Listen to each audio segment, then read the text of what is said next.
Magandang araw mga bata. Ngayon ay pag-uusapan natin ang kahalagahan ng matalinong pagpapasya at pangangasiwa ng mga likas na yaman ng bansa. Layunin ng ating aralin ang masuri ang kahalagahan ng likas na yaman ng ating bansa. Bawat pagbabago o pag-unlad sa bansa ay may kaakibat na epekto sa kapaligiran.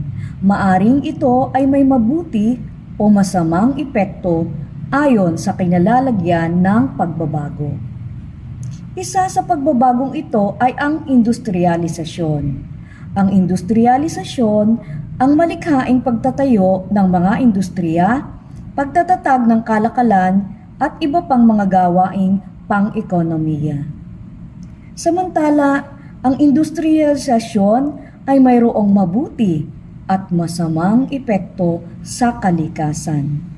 Isa sa mabuting epekto nito ay ang pag-unlad ng industriya at ekonomiya ng bansa at pagkakaroon ng mga pondo para sa reforestation o muling pagpapalago ng ating kagubatan.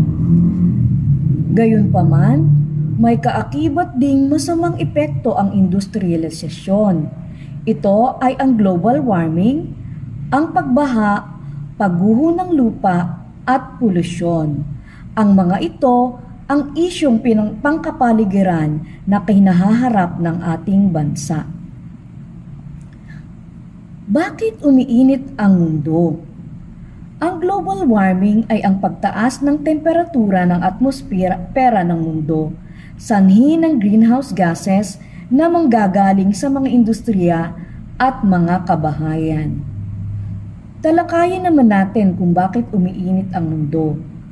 Ang init na mula sa mundo sa araw ay nagpapainit ng mga kapuluan at kalupaan at karagatan.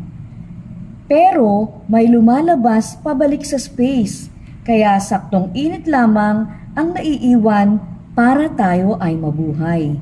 Ngunit sa kagagawa ng mga tao gaya ng init galing sa pabrika, pagsunog ng mga basura, mga usok na nanggagaling sa sasakyan, pagsunog ng kagubatan, at maging sa mga dekuryenteng kagamitan, kumakapal ang greenhouse gases at pinipigil ang init palabas sa space, kaya nananatili sa mundo.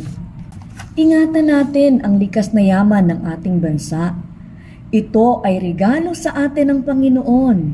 Nasa atin ang susi upang maingatan natin ang regalong ito.